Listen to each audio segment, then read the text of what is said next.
You know, it's a common misconception that classical music is something that you either intuitively get or you just don't. The truth of the matter is that there are a lot of listening skills that you have to have in order to make it through a concert and know what's going on, which is why I've started this new series called Forms 101, in which I'm going to explain the forms or musical structures that composers use to tell their musical stories. Hi, welcome to the Listener's Guide. I'm Steve, and one of the things that helps me to understand forms is to think of them the same way I think of a piece of rhetoric or a piece of literature. There are really a lot of parallels. You know, I remember one time watching an episode of House with my family, and I happened to leave in between some commercial breaks and missed a chunk of the show, and I asked what happened. My sister said something along the lines of, they thought it was something, but then it wasn't, and House made fun of them while revealing his own inner turmoil.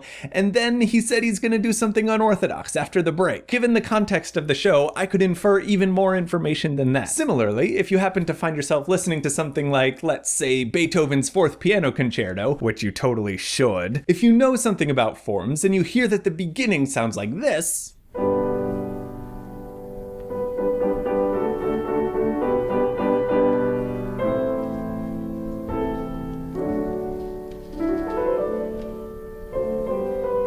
then you'll be entirely unsurprised and maybe even satisfied 10 minutes later when you hear this.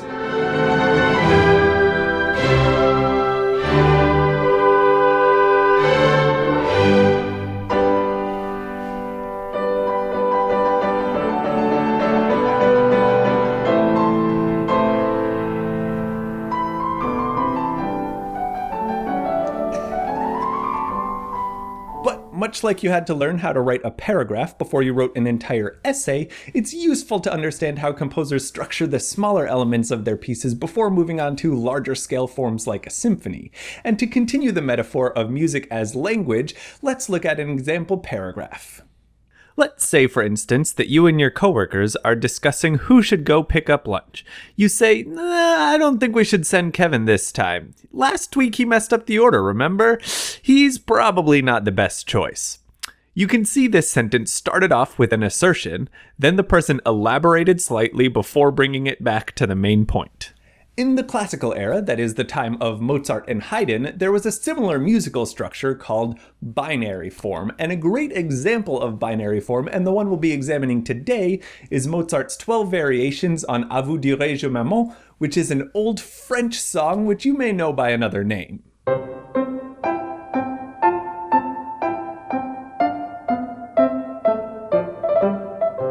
If you look at the sheet music for this piece, you will find an arc-like melody much like the one we saw earlier when discussing Gregorian chant.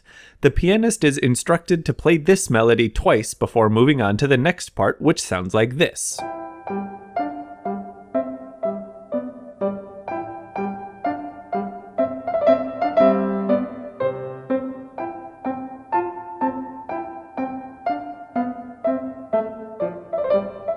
You can see a really similar structure then to our first paragraph. We had an initial statement, now called the exposition, followed by a slight elaboration called a digression. It's especially easy to look on paper here and note where the idea for the digression came from. It's just a slightly different version of the second half of the first statement. And then here we have the return of the first statement in its entirety, called the recapitulation, often shortened to recap.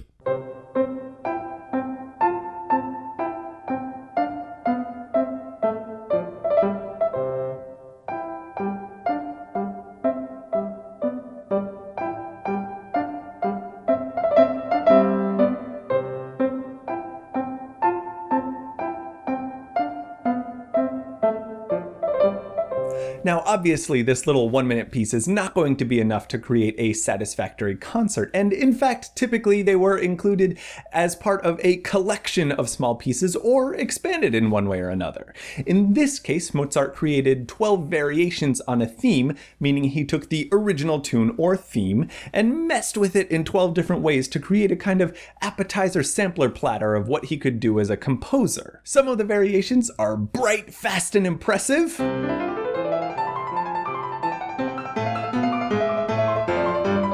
while others are more slow and introspective.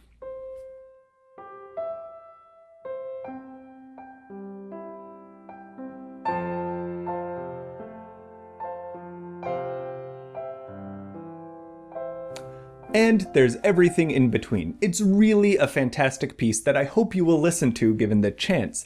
And I hope this episode was able to expand your understanding of it in one way or another. Thanks for watching, and I'll see you next time on The Listener's Guide.